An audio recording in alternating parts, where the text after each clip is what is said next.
You're listening to Civic Media. Stay up to date on the latest news and information for your local community and Wisconsin by signing up for our free email newsletter. Visit civicmedia.us/email to get started.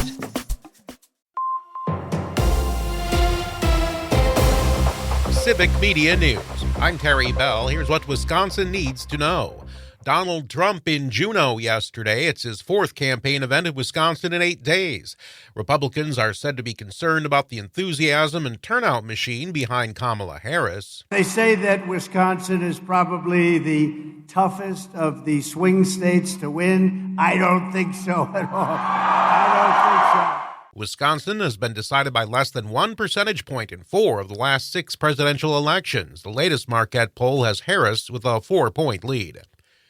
A new study finds Wisconsin's election system is more secure than other swing states. The nonprofit political research group Informing Democracy finds guidance from the Wisconsin Elections Commission leaves little room for local clerks to deviate from how they can do their work.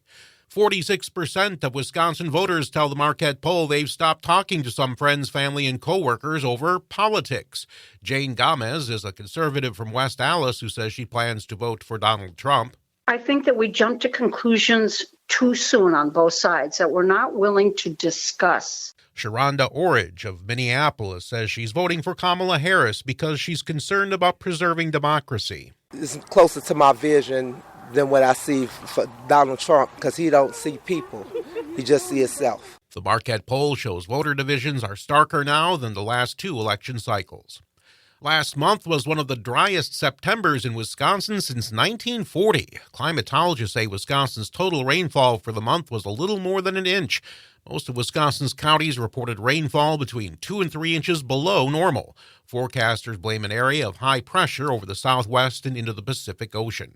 A new radioisotope facility to treat people with cancer is open in Beloit. North Star Medical Radioisotopes plans to produce 1.5 million doses each year for cancer treatment. The company calls itself the first in the United States to have commercial-scale multi-radioisotope production and radiopharmaceutical manufacturing in the same location. I'm Terry Bell, Civic Media News. Here's what you need to know closer to home. For WRCE News, I'm Joanne Krulotz. Wisconsin Manufacturers and Commerce, the combined state chamber of commerce and manufacturers association, presented Representative Tony Kurtz with a Working for Wisconsin Award. Representative Kurtz was honored for his work during the most recent legislative session. The Working for Wisconsin Award recognizes legislators who supported specific pro-growth policies and earned a high rating on WMC's biennial legislative scorecard. The Working for Wisconsin Award is based on individual voting records, regardless of a legislator's partisan affiliation. Legislators who earned the award each session supported pro-growth policies and reforms aimed at improving the state's business climate. All Wisconsin legislators are considered for the award, but it is only earned by those who consistently vote to make Wisconsin a better place to do business. Working for Wisconsin Award winners must receive at least a 70% rating on the WMC legislative scorecard. Vernon County is seeking 3 representatives from Vernon County watersheds interested in serving on the Flood Mitigation Alliance Committee. Preference will be given to representatives from active watershed groups. Goals for the Flood Mitigation Alliance include building relationships between landowners, conservation groups, producer-led watershed groups, and county, local, state, and federal partners. Outreach to landowners to encourage best management practices to address rainfall and runoff to increase infiltration. Educate landowners on funding sources available to implement best management practices, support high-risk areas to mitigate flooding, and promote sustainable land use policies and practices that inform state and federal legislation. The committee will report to Vernon County's Land Conservation and Education Committee. Interested residents should send a letter of interest to County Administrator Coordinator Cassandra Hannon. Letters of interest should be submitted no later than October 9th. The Ithaca School Fair will be held Saturday as part of Homecoming's Welcome to the Jungle. Those planning to enter the fair are reminded that the deadline to enter exhibits is Tuesday. Enter your exhibits online at fairentry.com/fair/sign-in/20951. Public Health Sauk County will be hosting an event to celebrate the 10th anniversary of Nurse Family Partnership, a national program serving first-time parents and their children impacted by economic inequality. To celebrate the program's success, there will be an event Tuesday from 2 to 5 at the Carnegie Shady Memorial Public Library in Baraboo. The event will provide an opportunity to learn more about the program and its successes and meet the staff. Light refreshments will be served. If you would like to attend, please RSVP at bit.ly/SOCNFP10. An upcoming free webinar for members of the public will provide an opportunity to learn more about the Clean Energy Plan Progress Report and the state's accomplishments since the release of Wisconsin's first Clean Energy Plan in 2022. Maria Redmond, Director of the Office of Sustainability and Clean Energy, will lead the webinar. The webinar will be held Tuesday from 4:30 to 5:30. The session will highlight programs and initiatives that address the 4 foundational Clean Energy Plan pathways to ensure a clean, reliable, and affordable energy future in Wisconsin, accelerate clean energy technology deployment, maximize energy efficiency, modernize buildings and industry, and innovate transportation. Join Director Maria Redmond and the OSCE team for the Clean Energy Plan webinar on Tuesday at 4:30. Registration is required. For questions, reach out to osce@wisconsin.gov. And that's what you need to know. I'm Joanne Krulotz. The Packers beat the Rams. Hi, I'm Mike Clemens with sports. The Packers with a 24-19 win over the Rams in L.A. Jordan Love with 2 touchdown passes in the second half to take the lead. We leave a lot of plays out there, and then we make some really good plays as well. So, I think it just comes down to consistent execution. The Packers improved to 3-2 and host the Cardinals on Sunday. The Rams head into the bye with a disappointing 1-4 record. Quarterback Matthew Stafford. I thought our defense did a great job stepping up in the second half, made some plays to get us chances to get the ball back late in the game.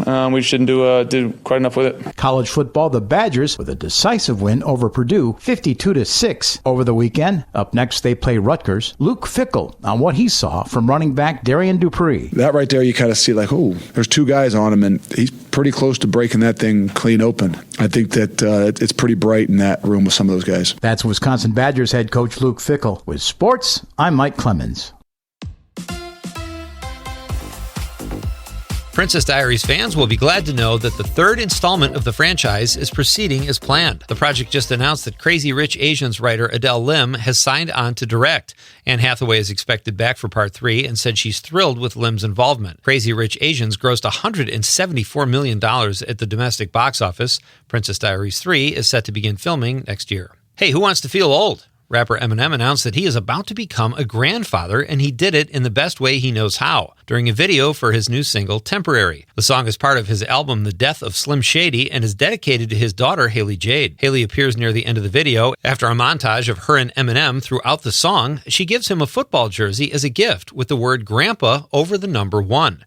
As you might imagine, there was not a dry eye. There will finally be a premiere for the controversial film Rust. This is the film starring Alec Baldwin. Baldwin accidentally fired a gun on the set that had a live round in it, killing cinematographer Helena Hutchins in 2021. Baldwin was facing an involuntary manslaughter charge until the judge dismissed it. In addition to being the lead actor, Baldwin is also a producer on the film. He will not attend the premiere, which will be at the Camera Image Film Festival in Poland this November. If you're already looking to make plans in 2026, make sure you carve out a couple hours for Super Mario Bros. Part 2. Keegan-Michael Key, the voice of Toad, told Men's Journal that the Mario universe is about to expand, saying a new film will include very intriguing lore and lots of really fantastic Easter eggs. I'm assuming people that are fans of the video game have an idea of what I'm talking about, because I sure don't. Chris Pratt will return to voice the part of Mario. The Godfather, The Godfather 2, or The Conversation might be most people's response to the question, what is your favorite Francis Ford Coppola movie? When asked that exact question on a Twitter Q&A, the director surprised people and said his favorite film when it came to his own projects was Rumblefish. The film starred Mickey Rourke, Diane Lane, Nicolas Cage, and Matt Dillon, and was based on the 1975 book of the same title by Outsiders writer S.E. Hinton.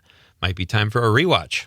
A diehard Milwaukee Brewer fan is making the news for all the wrong reasons. Apparently, attending a Brewer playoff game was more important than being there for the birth of his first child. How do we know? The man held up a onesie and a sign that said, "First baby due today. Am I having a boy, a girl, or a playoff win?" The box next to playoff win was the one he checked. Let's not judge. The guy loves baseball, and maybe the baby isn't even his.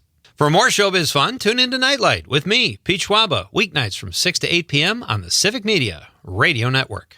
We are going to feel a little fall-like again today, but we're going to crank it back up into the low 80s by later this week. Today, sunshine. We'll get to the upper 60s to low 70s this afternoon. Tonight, mostly clear with lows in the upper 30s to low 40s. Tomorrow, sunshine with highs right around 70. I'm meteorologist Sean Cable. Outside now, it's 40. The national news cycle never stops, but it can be hard to find news about your local community. Civic Media is dedicated to providing quality local and state news coverage across Wisconsin. With the Civic Media app, you can get notifications about local stories that matter to you and your community. Find the free Civic Media app in your phone's app store and choose notifications from the menu to tell us what kind of news you want to hear about.